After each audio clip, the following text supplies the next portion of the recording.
Hi, everybody. Thanks for coming today, this afternoon, or from wherever you are. My name is Frank Moody. I am the Education Relations Manager for Gainmaker. And hopefully today I can give you a few hints or ideas of how to use game design in different learning environments. The benefits of game design are plentiful. There's just a lot of ways that when a child or an adult or anybody starts to look at designing a game, a lot of things come into effect. Of those are critical thinking. You have to think critically about how your game is going to proceed, how the play will happen. Communication, there's narratives within a game. Of course, it's telling a story. You want to keep your audience engaged. Games can be designed by themselves, but generally they're designed in collaboration with others.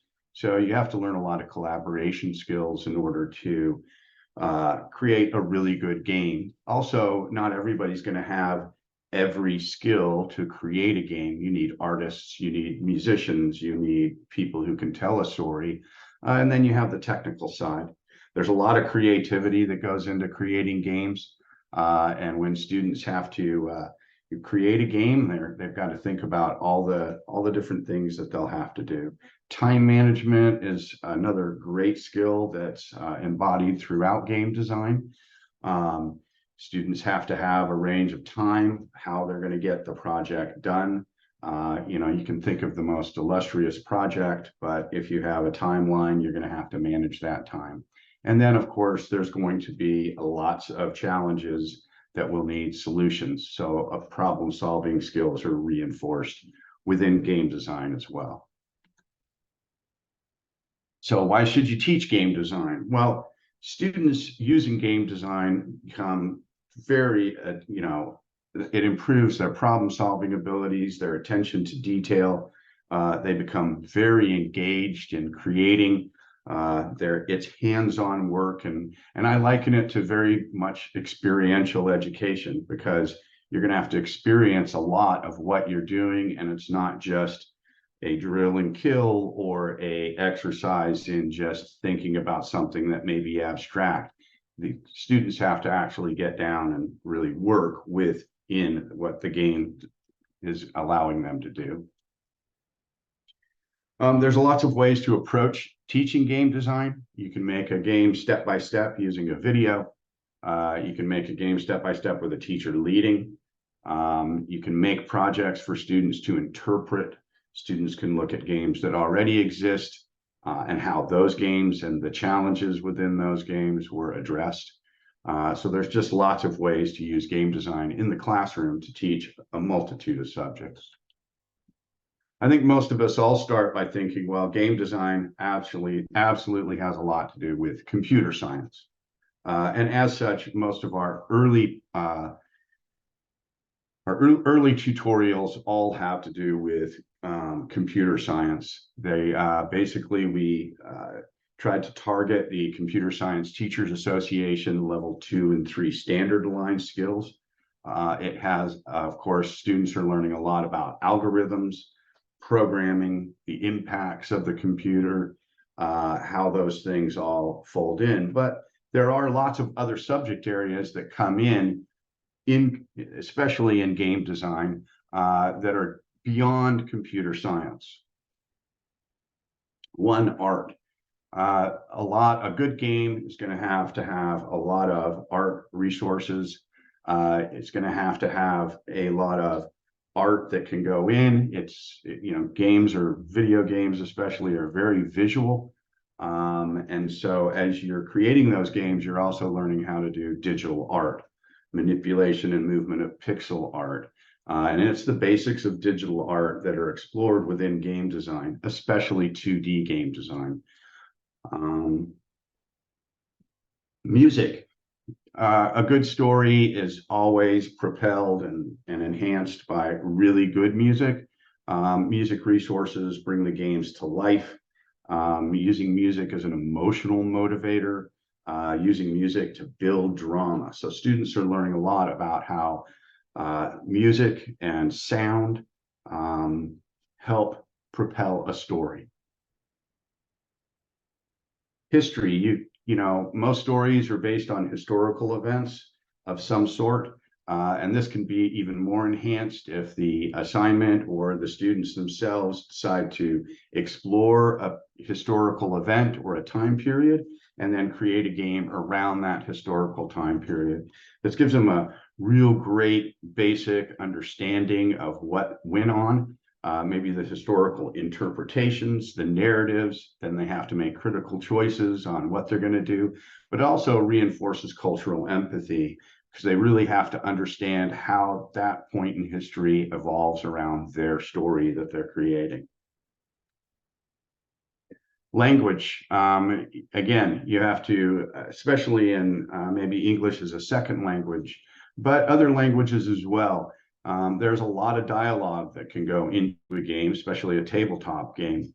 Branching scenarios reinforce communication skills, especially if you're creating the dialogue yourself. You have to understand both sides of both characters and how they may communicate with the other person. Again, it can reinforce a lot of cultural as well and personal empathy.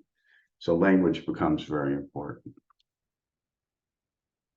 Just a little history on Gainmaker itself. It was developed in 1999 for education by Professor Mark Overmars.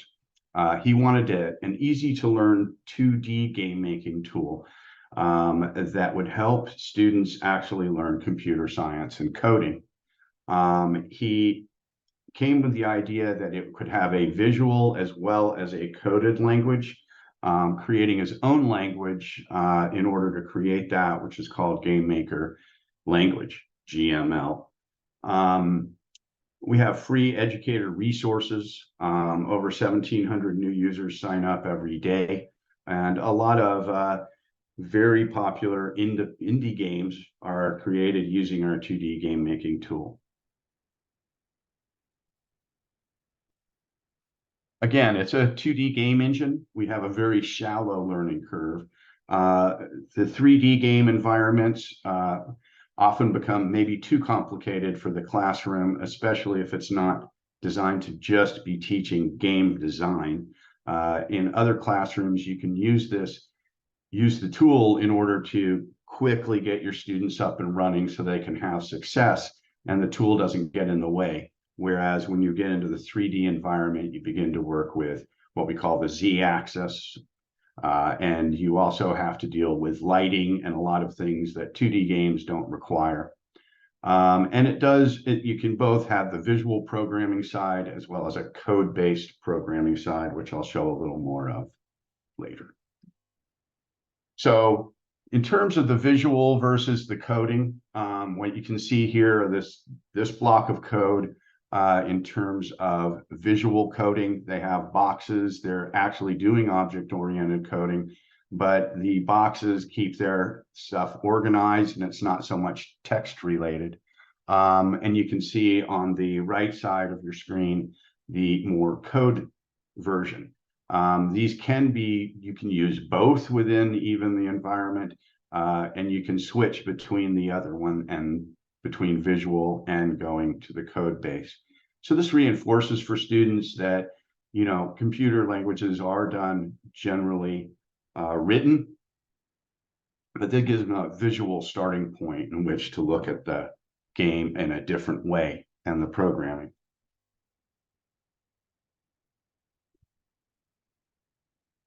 Our initial tutorial for students is called Space Rocks. It's a great introduction to Gainmaker. It's a short tutorial of a complete game. Many of you may know it as the old arcade game of asteroids. We have video and written tutorials, and both language bases can be used with this. You can use either the visual or the code versions. We also include now for free an educator's guide. And so you can do it through the educator's guide. The educator can get an upfront lesson plan, all basically targeted at the skills that the students will need in order to get through the entire game. And then we have a student workbook as well. As you're teaching with this, again, like I said, it's step by step. The tutorials are visual as well as video, which I'll give you a look at here in a few minutes as well. The step-by-step visual tutorials are just very direct, very easy to follow, and certainly as young as 10 and 11-year-olds easily can create this game. I'm going to play you just a short snippet of what the video tutorial looks like so you can see how easy it is for students to learn. In this video, we're going to make a game like Asteroids in 3 simple steps. We'll start with the ship's movement, we'll work on shooting and destroying rocks, and we'll create a game loop with scoring. So let's begin. Let's open Gainmaker, click on New, and select this Space Rocks template. This will give you all the images you need for your game. Then enter a name for your project here and hit Let's Go. You're now in your project in Gainmaker, and in the asset browser here, you have 4 sprites or images. So that's the bullet that you fire, the ship you fly, a big rock, and a small rock. These are only images though, so let's turn them into objects that we can program to move, fly, shoot, and do whatever we want. So in the asset browser, I'll click on the objects group and then go up here and select objects. I'll turn this up to 4 and hit create. Now let's go to each object, give it a name and a sprite. I'll double click on the first one. I'll name this obj_player, so this will be the player ship. From the asset browser, I'll drag the SPR player sprite and drop it here. So we are telling Gainmaker that this is what this object looks like. Then the second object, I'll name this obj_bullets and apply the SPR bullet sprite. And then the next object will be obj_rock. This will have the big rock sprite because rocks will be big by default. It's only when you shoot them that they become small. And then the final object is obj_game, and this doesn't need a sprite because it's not something that you can see in the game moving around. It's just a silent object that does its own thing in the background, and we'll be using it later in this video. So we have the objects. Let's put them on the screen so the player can see it. The way you do that is by using a room. So open the room that's already there in the asset browser. Now this is the area that you see in the game, and you can put any object. Anyway, that's just a small snippet of the game video. And you can see it. I think it's pretty easy to follow along with. In this video, we're going to make a game like Asteroids in 3. We also have some other games and tutorials, Fire Jump and Little Town. They're also complete games with very in-depth tutorials. They're video and written tutorials as well. And one is a visual game, and then the code for Little Town is all in code. We also have other short tutorials that answer basically frequently asked questions, and we support students during their creation of independent games. This can be anything from how to make menus and make sound and other things. And then we also have we have a lot of blogs that talk about composing music for video games. We have a whole Gainmaker YouTube channel in which we have contributors who contribute all kinds of subject area around designing games and the indie game community. And then we also have third-party plugins that easily work with Gainmaker.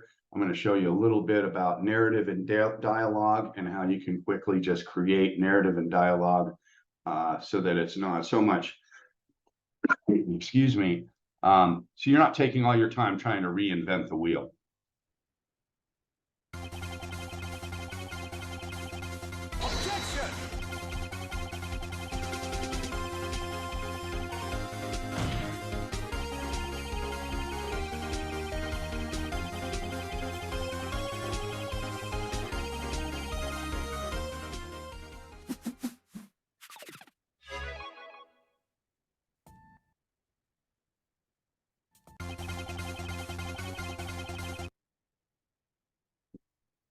So to get into the educator materials themselves, I'm going to show you some examples of the educator's guide as well as the student's guide. Again, we break down everything about teaching with Gainmaker. We take you through visual versus the GML code. We take you on to other concepts, activities outside of the normal things. So you really can make these lessons as long or as short as you choose to. We also give you the concepts to work with and all of those things that are in within the educator materials. These materials, again, like I said, can be very in-depth, and they do cover level 2 and level 3 of the CSTA standards.